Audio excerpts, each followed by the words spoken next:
Hey everyone, let's talk about taxes in Canada for 2025. Don't worry, there aren't any big changes or surprises this year, but there are a few small adjustments that you should know about.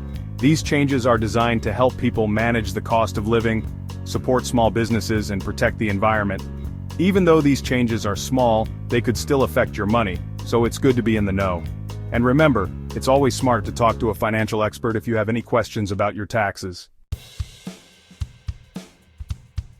One of the biggest changes this year is a break from the GST HST. This started on December 14, 2024, and will last until February 15, 2025. This means you won't have to pay GST HST on many essential things like food. This is designed to help people who are feeling the pinch of higher prices.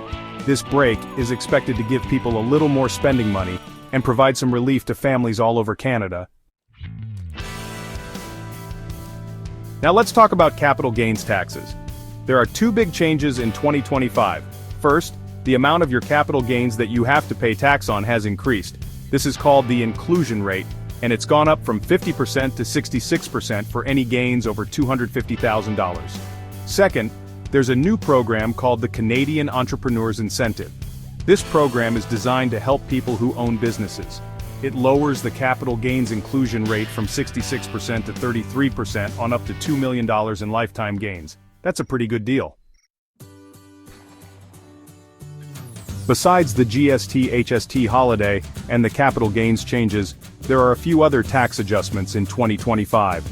In 2025, employees will need to contribute slightly more to the Canada Pension Plan, CPP.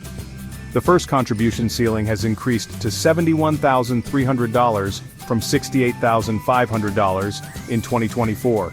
To calculate the maximum contribution, the contribution rate of 5.95% is applied to the amount up to the ceiling, minus the $3,500 basic exemption.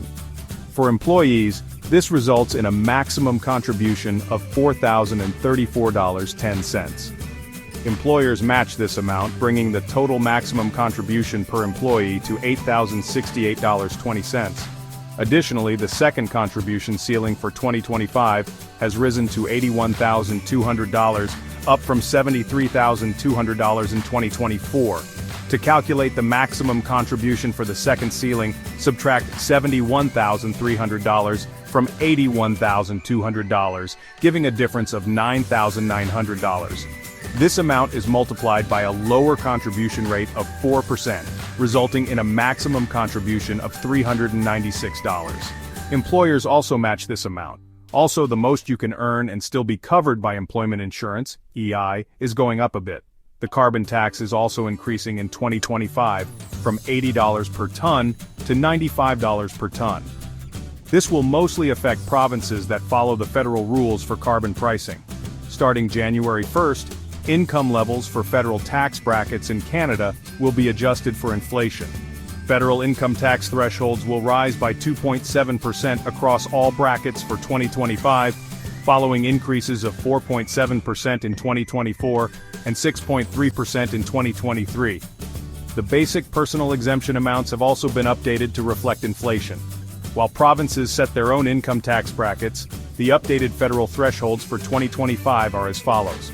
Up to $57,375, 15% $57,376 to $114,750, 20.5% $114,751 to $177,882, 26% $177,883 to $253,414, 29% $253,415, and above 33% with inflation, now within the target range of 1-3%, the adjustments to tax thresholds have moderated. For context, prior to the inflation spike in 2022, tax thresholds rose by 1% in 2021 and 2.4% in 2022.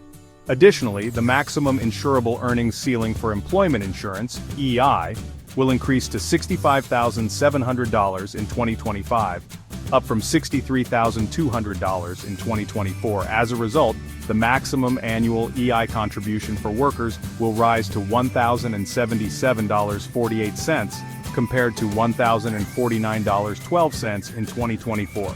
This means the amount of money you earn before moving to a higher tax bracket will change a bit. The annual tax-free savings account contribution in 2025 will remain at $7,000. So, there you have it. Here are some key tax changes for Canadians in 2025. What's your take? Do you think these updates will make Canadians better or worse? Share your thoughts in the comments below.